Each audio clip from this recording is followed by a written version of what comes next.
আজকের খুতবায় আমার নিয়ত হলো ইনশাআল্লাহ কুরআনের সপ্তম সূরার কয়েকটি আয়াতের উপর কিছু ভাবনা শেয়ার করা। সূরাটি হলো সূরাতুল আরাফ। সূরাতুল আরাফের শুরুর দিকে আল্লাহ আযজা ওয়া জাল্লা আদম আলাইহিস সালামের ঘটনা তুলে ধরেন। এই ঘটনার কিছু কিছু বিবরণ কুরআনের বেশ কয়েক জায়গায় পাওয়া যায়, সর্বমোট 7 জায়গায়। প্রতিবার ঘটনার নতুন কিছু দিক তুলে ধরা হয়েছে। সুতরাং এটা ঘটনার পুনরাবৃত্তি নয়, বরং একই ঘটনার ভিন্ন ভিন্ন দৃষ্টিভঙ্গি। তাই সূরাতুল আরাফে ঘটনাটির নির্দিষ্ট একটি দৃষ্টিভঙ্গি বর্ণনা করা হয়েছে। এখান থেকে যে শিক্ষা আমরা লাভ করব তা একেবারে অনন্য। এই শিক্ষা বাকারায় পাবেন না, পরের দিকের সূরা সফফাত বা অন্য কোনো সূরায় পাবেন না। এটা কোরআন অধ্যয়নের মূলনীতির অংশ। হয়তো কেউ বলতে পারেন, আমি তো নবীদের ঘটনা জানি, আমি ইতিমধ্যে আদম আলাইহিস সালামের ঘটনা জানি বা মূসা আলাইহিস সালামের ঘটনা প্রভৃতি জানি। প্রকৃতপক্ষে প্রতিবার আল্লাহ যখন কোনো ঘটনা বর্ণনা করেন, তিনি আসলে আপনাকে ভিন্ন ভিন্ন কিছু পাঠ শিক্ষা দিচ্ছেন এবং পৃথক পৃথক প্রজ্ঞা শিক্ষা দিচ্ছেন। আজকে আপনাদের জন্য সে প্রজ্ঞাগুলোর একটির উপর গুরুত্ব দেব, আর তা হলো শুরু থেকে আল্লাহ কিভাবে মানবজাতির সৃষ্টি নিয়ে কথা বলেছেন। খুতবার শুরুতে আমি আয়াতটি তিলাওয়াত করেছি। আল্লাহ আযজা ওয়া জাল্লা বলেন, ক্বাদ খালাকনাকুম, আমি তোমাদেরকে সৃষ্টি করেছি, সুম্মা সাওয়ারনাকুম, অধিকন্তু আমি শুধু তোমাদের সৃষ্টি করিনি, আমি তোমাদের রূপও দান করেছি। আকাশসমূহ এবং পৃথিবী সৃষ্টি করেছেন আল্লাহ, পর্বত সৃষ্টি করেছেন আল্লাহ, সৃষ্টি করেছেন অনিন্দ সুন্দর ঝর্ণাধারা আল্লাহ, সৃষ্টি করেছেন সম্প্রসারিত মহাবিশ্ব আল্লাহ, সৃষ্টি করেছেন ঝিকমিক করা তুষারকণা, বরফকণা। আল্লাহর সৃষ্টি সব কিছুতেই আছে মন করা সৌন্দর্য। আল্লাহ স্বাভাবিক বর্ণনা ভঙ্গির বাহিরে গিয়ে কোনো কিছুর সৌন্দর্য বর্ণনা করেন না, শুধু এটা বলেন যে তিনি অমুক জিনিস সৃষ্টি করেছেন। কিন্তু যখন আমাদের কথা আসে, তিনি বলেন তিনি শুধু আমাদের সৃষ্টি করেননি, অধিকন্তু তিনি আমাদের রূপ দান করেছেন। আমাদেরকে তিনি শৈল্পিক নিপুণতায় তৈরি করেছেন। রূপ দান করার ব্যাপারটা হলো আরবি ভাষায় তাসবির, অর্থ হলো ছবি। আরবিতে অবশ্য এর জন্য ব্যবহৃত শব্দ হলো সূরা, কিন্তু তাসবির মানে শৈল্পিক সৌন্দর্য দিয়ে কোনো কিছু রূপ দান করা। এখানে যে ব্যাপারটা বোঝানো হচ্ছে, এটা করা হয়েছে এক ধরনের শৈল্পিক চেতনা থেকে, প্রয়োজন থেকে করা হয়নি। যদি প্রয়োজন থেকে কিছু তৈরি করতে হতো, বাল খালাকতাহু, কিন্তু কোনো কিছু তৈরি করার পর যদি আপনি একে সাজাতে চান, নিখুঁত করতে চান, তখন পরবর্তী পদক্ষেপ নিয়ে আপনি এর তাসবির করেন, আপনি এর সুন্দর রূপ দান করেন। আল্লাহ আযজা ওয়া জাল্লা বর্ণনা করেন, মানুষকে সুন্দর আকৃতি দান করা হয়েছে। কুরআনের অন্য স্থানে আল্লাহ এর মূল শব্দ হুসন ব্যবহার করেছেন। অতএব আল্লাহ আযজা ওয়া জাল্লা বলেন, লাকাদ খালাকনাল ইনসানা ফি আহসানি তাকওয়িম, সূরা 3 এর বিখ্যাত আয়াত। অবশ্যই আমি মানুষকে সৃষ্টি করেছি সর্বোত্তম গঠনে, সুন্দরতম আকার আকৃতি দিয়ে। আল্লাহ আযজা ওয়া জাল্লা বলেন সূরা মুমিনে, খালাকাকুম ফা আহসানা সুওয়ারাকুম সাওয়ারাকুম ফা আহসানা সুওয়ারাকুম, আর তিনি তোমাদেরকে আকৃতি দিয়েছেন, অতঃপর তোমাদের আকৃতিকে সুন্দর করেছেন। তিনি এখানে পরবর্তী পদক্ষেপের কথা বলছেন, যা নিজেই সুন্দর। তিনি এর সাথে আরেক ধাপ সৌন্দর্য যোগ করলেন, কারণ আল্লাহ আযজা ওয়া জাল্লা কোরআনে বিশেষ মনোযোগ আকর্ষণ করেছেন মানুষের সৌন্দর্য এবং আকর্ষণীয়তার প্রতি। মানুষ আকর্ষণীয় এক সৃষ্টি, মানুষ আল্লাহর অনিন্দ সুন্দর এক সৃষ্টি, আর এটি মানব জাতির জন্য খুবই শক্তিশালী একটি দিক। বস্তুত আজকের বিশ্বে মানুষের সৌন্দর্যকে ঘিরে যে ইন্ডাস্ট্রি গড়ে উঠেছে, তার সবচেয়ে বেশি লাভজনক ইন্ডাস্ট্রির মাঝে অন্যতম। কসমেটিক ইন্ডাস্ট্রি থেকে শুরু করে ফ্যাশন ইন্ডাস্ট্রি, পোশাক শিল্প, ফিল্ম ইন্ডাস্ট্রি, সব কিছুতে সৌন্দর্যকে পুঁজি করে তারা ব্যবসা করে। কিসের ভিত্তিতে তারা অভিনেতা, অভিনেত্রী, মডেল ইত্যাদি নির্বাচন করে। এমনকি কিছু কিছু নোংরা শিল্পেও তারা এই ধারণাকে কাজে লাগায় যে মানুষ সহজাতভাবে সুন্দর এবং নিজেরা অন্য মানুষের সৌন্দর্যের প্রতি আকর্ষিত। তারা এটাকে পুঁজি করে ব্যবসা করে এবং অগণিত টাকা পয়সা উপার্জন করে। অতএব এটি খুবই শক্তিশালী একটা জিনিস, যা আল্লাহ মানব জাতিকে দিয়ে অলঙ্কৃত করেছেন, নারী পুরুষ সবাইকে দিয়েছেন। এখন এটা বলার পর আমি আপনাদেরকে বলেছিলাম এই খুতবা আদম আলাইহিস সালামের ঘটনা নিয়ে। আমি মনে করি এখানে উপবিষ্ট সবাই ঘটনাটি জানেন, বা অন্তত এই ঘটনার কিছুটা বিস্তারিত বিবরণ আপনাদের সবার জানা আছে। জান্নাতে আমাদের পিতামাতাকে একমাত্র যে নির্দেশটি প্রদান করা হয়েছিল, এই গাছের নিকটেও যেও না, লা তাকরাবু হাযিহিশ শাজারা, তোমরা দুজনে এই গাছ থেকে দূরে থাকো। এটাই ছিল একমাত্র নির্দেশ। যদি কোরআনের টেক্সট ভালোভাবে খেয়াল না করেন, তাহলে আপনার মনে হবে শয়তানের লক্ষ্য ছিল আমাদের পিতামাতাকে ওই গাছের ফল আহার করানো, আমাদের পিতামাতাকে ওই গাছের ফল আহার করানো, এটাই ছিল তার লক্ষ্য। আল্লাহ আযজা ওয়া জাল্লা এটাকে শয়তানের লক্ষ্য হিসেবে বর্ণনা করেননি। এটা আমার আশা ছিল, আমি আশা করেছিলাম শয়তানের উদ্দেশ্য ছিল আল্লাহ বলেছেন এই গাছের নিকটেও যেও না, আর শয়তানের লক্ষ্য হবে তাদেরকে গাছের নিকটবর্তী করা। সূরা বাকারায় আল্লাহ বলছেন আযাল্লাহুমাশ শাইতান, শয়তান তাদের পদস্খলন ঘটালো, শয়তান তাদের উভয়ের দ্বারা সামান্য ভুল করালো। আমরা এখনো জানি না সে পদস্খলনটি আসলে কি, কিন্তু সূরাতুল আরাফে আল্লাহ শুধু আমাদের বলেননি শয়তান কি করেছে, আল্লাহ আমাদেরকে তার উদ্দেশ্যের কথাও বলেছেন। তো কেন সে তাদেরকে গাছের নিকটবর্তী করতে চেয়েছিল? গাছ থেকে নিষিদ্ধ ফল আহার করানোই কি তার লক্ষ্য ছিল, নাকি তার মাথায় আরো অন্য কোনো উদ্দেশ্য ছিল যা মানব জাতিকে ধ্বংস করে ছাড়বে? আমাদেরকে একটি ব্যাপার বুঝতে হবে। এমনকি দিন শেষে আদম আলাইহিস সালামকে একটি নির্দিষ্ট গাছ সম্পর্কে বলা হলো, এই গাছের ফল তোমার জন্য হারাম, এই গাছের ফল খাওয়া তোমার জন্য নিষিদ্ধ। তিনি এবং আমাদের মা সেই ঐতিহাসিক ভুলটি করলেন এবং আমরা সেই গাছের ফল আহার করলাম। কিন্তু ব্যাপারটি নিয়ে যদি যৌক্তিক দৃষ্টিতে চিন্তা করেন, আমরা জীবনে অসংখ্য ভুল করি, আর মানুষ এই দুনিয়াতে আসার পর মারাত্মক সব অপরাধ করে থাকে। মানুষ খুন করে, ধর্ষণ করে, লুটতরাজ চালায়, ডাকাতি করে, চুরি করে, অন্য দেশে আক্রমণ চালায়, অন্য মানুষের সম্পদ দখল করে নেয়, অন্যদের প্রাপ্য অধিকার থেকে বঞ্চিত করে।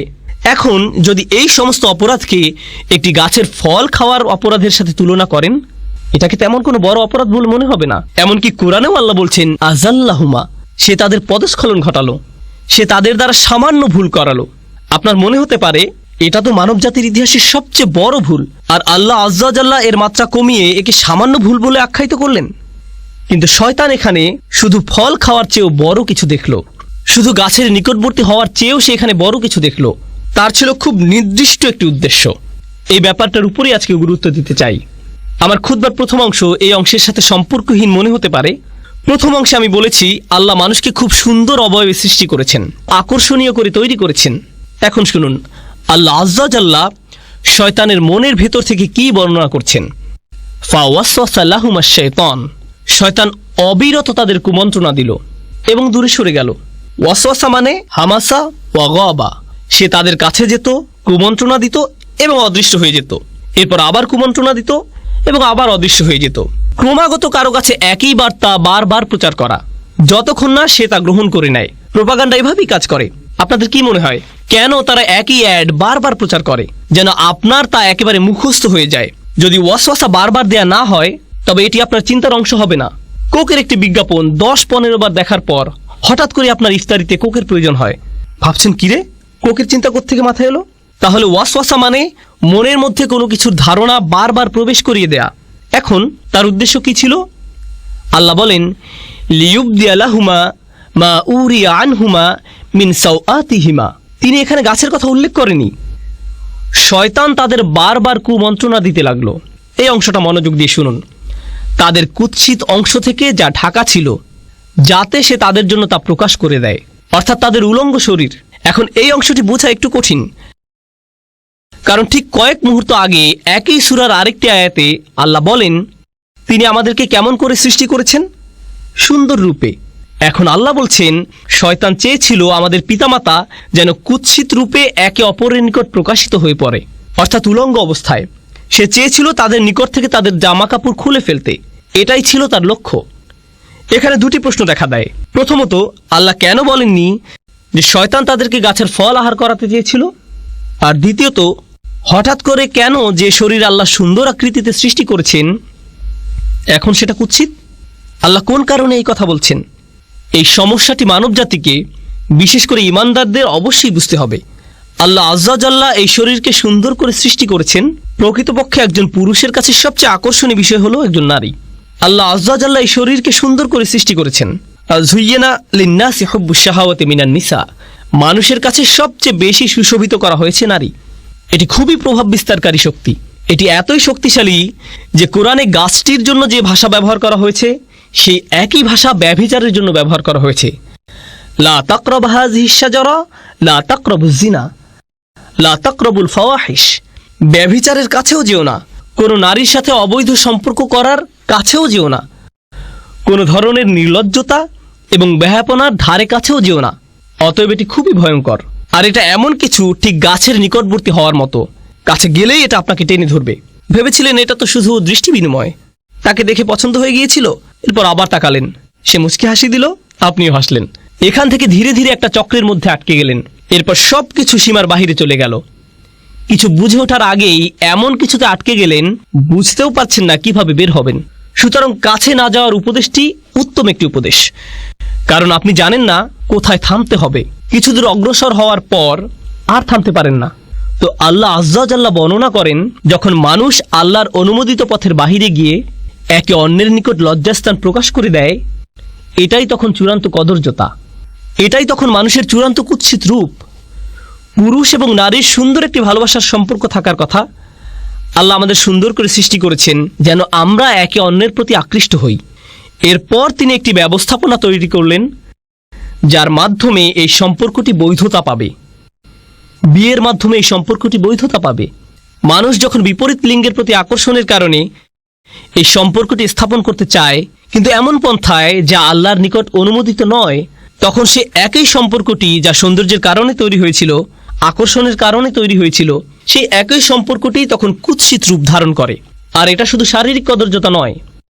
কেউ এটা শোনার পর ভাবতে পারে, আমার একটা মেয়ে বন্ধু আছে, সে সুন্দর, আমি বুঝতে পারছি না কিভাবে সে কুৎসিত হয়ে গেল কুরআন নাজিল হওয়ার পর।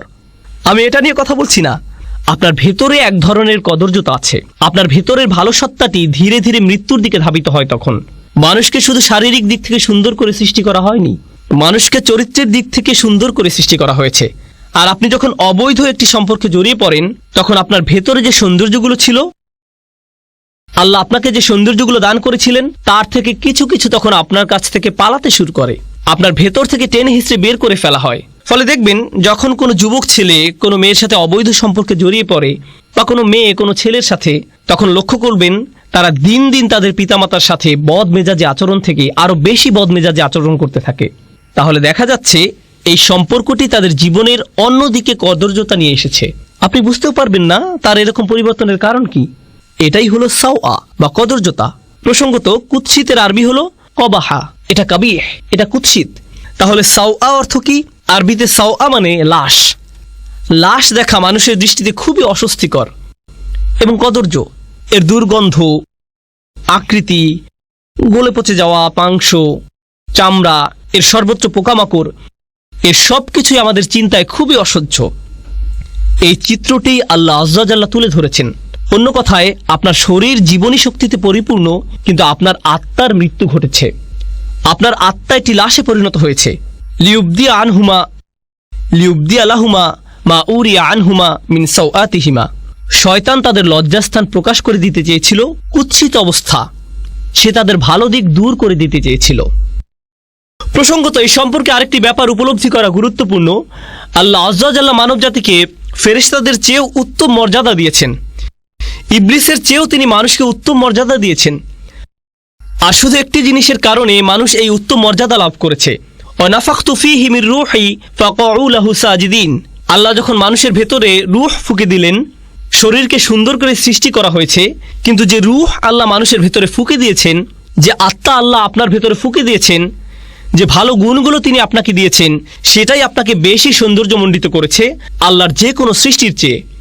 সেটাই আপনাকে অন্যদের থেকে পৃথক করেছে। শয়তান এটা জানে, আর তাই সে মানুষের শারীরিক সৌন্দর্যকে কাজে লাগিয়ে তাদের আত্মিক সৌন্দর্যকে কুৎসিত করতে চাইবে। এটাই তার লক্ষ্য। এখন এটা বলার পর সে কিভাবে আমাদের পিতামাতাকে রাজি করালো, এটা লম্বা একটা ঘটনা। আমি তার একটি সংক্ষিপ্ত রূপ আপনাদের সামনে উপস্থাপন করছি। সংক্ষিপ্ত ভাষণটি হলো, সে আদম এবং হাওয়া আলাইহিস সালামকে বলেছিল, শোনো, তোমাদের সৃষ্টি করা হয়েছে পৃথিবীর জন্য। ইন্নী জাইলুন ফিল আরদি খলিফা। আল্লাহর সিদ্ধান্ত হলো তোমাদের দুনিয়ার জন্য সৃষ্টি করা হয়েছে। তোমাদের জান্নাত থেকে দুনিয়াতে স্থানান্তর করা হবে যে কোনো মুহূর্তে। জান্নাত ছেড়ে পৃথিবীতে কে যেতে চায়? এখন শোনো, শুধু ফেরেশতারা এখানে থাকতে পারবে। সরি, তোমরা ফেরেশতা নও। অথবা তোমাদের জন্য আরেকটি উপায় আছে। যদি তোমরা জান্নাতের পার্মানেন্ট রেসিডেন্ট কার্ড বা গ্রিন কার্ড পেতে চাও, এটাই তোমাদের একমাত্র বিকল্প উপায়। অতএব ফেরেশতা হওয়ার একমাত্র উপায় হলো, বা জান্নাতের চিরস্থায়ী অধিবাসী হওয়ার একমাত্র উপায় হলো, তোমাদেরকে ওই গাছের ফল খেতে হবে। এটাই একমাত্র উপায়। তো সে বলল, আন তাকুনা মালাকাইনি আও তাকুনা মিনাল খালিদিন। এই গাছ থেকে আহার করো, হয় তোমরা ফেরেশতা হয়ে যাবে, নতুবা জান্নাতের চিরস্থায়ী অধিবাসী হয়ে যাবে। এজন্যই আমাদের পিতামাতা ভুলটি করেছিলেন। এখন এই ভুল করার পর কি ঘটল? আল্লাহ বর্ণনা করছেন, ফাদাল্লাহুমা বিগুরুর। এই আয়াতটি ভালোভাবে বোঝা খুবই গুরুত্বপূর্ণ। তিনি বলেন, সে তাদের পদস্খলিত করল ধীরে ধীরে। দাল্লাহুমা আরবি শব্দ দাল্লা এসেছে দালউন থেকে, যার অর্থ বালতি। আগের দিনে বালতি ব্যবহার করা হতো কূপ থেকে পানি তোলার কাজে। একটি বালতি দড়ি দিয়ে বেঁধে কূপের ভিতর ফেলতো, তারপর টেনে টেনে তুলতো। এর নাম হলো আদলা দালওয়াহু। এর নাম হলো আদলা দালওয়াহু। বালতি কি সাথে সাথে উপরে উঠে আসে নাকি সময় লাগে? সময় লাগে। এটি একটি ধীর প্রক্রিয়া, আর প্রক্রিয়াটি যদি মাত্রাতিরিক্ত ধীর গতির হয় তখন আপনি আদলা দালওয়াহু বলেন না, বলেন দাল্লা দালওয়াহু। এটা অতিরিক্ত লম্বা সময় নেয়। শয়তানকে বর্ণনা করা হয়েছে সে তাড়াহুড়ো করে না, সে আপনাকে পথভ্রষ্ট করতে চায়, কিন্তু সে সময় নিয়ে ধীরে ধীরে করবে। সে আপনার কাছে আসে, আপনি বলেন আউযুবিল্লাহি মিনাশ শাইতানির রাজিম, সে তখন বলবে ওকে, আমি একটু পর আবার আসব, চিন্তা করো না, আমাদের হাতে সময় আছে। সে একটু পর আবার আসবে, এরপর আবার আসবে, এরপর আবার আসবে। আপনাকে অবিশ্বাসী বানানোর জন্য বা আপনাকে দিয়ে পাপ করানোর জন্য সে আপনার উপর প্রতিবার 1% করে কাজ করবে। আর এটা অনুধাবন করা খুবই গুরুত্বপূর্ণ। মনোবিজ্ঞানে তারা একটি বিশেষ বিষয় পরীক্ষা করে দেখে, এর নাম হলো স্লো বয়েল, ধীর গতির সিদ্ধ। তারা একটি ব্যাঙকে নিয়ে ফুটানো পানিতে ছেড়ে দেয়, এটি তখন সাথে সাথে লাফ দিয়ে বের হয়ে যায়। এরপর ব্যাঙটাকে নিয়ে স্বাভাবিক পানির একটি পাত্রে ছেড়ে দেয়, আর তারা পাত্রটির নিচে ধীরে ধীরে তাপ দিতে থাকে। এক সময় তাপমাত্রা তীব্র আকার ধারণ করে, কিন্তু ব্যাঙটা কখনোই লাফ দিয়ে বের হয় না, সেখানেই তার মৃত্যু ঘটে। সে এমনকি বুঝতেও পারে না যে তার তাপমাত্রা ধীরে ধীরে বৃদ্ধি পাচ্ছে। শয়তান আপনাকে দিয়ে হারাম কাজ তাৎক্ষণিক করাতে চায় না, কারণ আপনি বুঝতে পারেন এটা একটা ভুল। আপনি আল্লাহর আশ্রয় প্রার্থনা করেন, তো সে আপনার কাছে আসবে নির্দোষ সব বিষয় নিয়ে। আপনি তখন ভাববেন এতে আর কি সমস্যা, মানুষ এটাকে শুধু শুধু খারাপ মনে করে, কিন্তু আপনি বুঝতেও পারবেন না। এরপর সে আপনার কাছে এসে সামান্য একটু পদস্খলন ঘটাবে, আপনার আশেপাশের সবাই বলবে এটা করো না। আপনি তখন মুখ ঘুরে বলবেন এটা কি হারাম? আমি এমন কি করেছি? আমি কি কাউকে খুন করেছি? কি ভুল করেছি আমি? শয়তান ঠিক এই কাজটাই করে। দাল্লাহুমা বিগুরুর। সে আমাদের পিতামাতার সাথেও সব ধরনের প্রতারণার মাধ্যমে এই পদ্ধতি অবলম্বন করেছিল। ব্যাপারটা ইন্টারেস্টিং যে আরবিতে গুরুর মানে প্রতারণা, আবার এর দ্বারা অহংকার বোঝায়। সে মানুষের অহমিকা জাগিয়ে দেয়। মানুষ যখন ছোটখাটো ভুল করে আর কেউ সে ভুল ধরিয়ে দিলে বা স্মরণ করিয়ে দিলে, এটা স্বামী হোক বা স্ত্রী হোক, বাবা হোক বা মা হোক, কেউ ভুল ধরিয়ে দিলে সাথে সাথে সে মাগরুর হয়ে ওঠে, সাথে সাথে রাগান্বিত হয়ে ওঠে। না, কি বলছো তুমি? তুমি কে আমার ভুল ধরার? এভাবে তাদের ইগো ভালো হওয়ার পথ বন্ধ করে দেয়।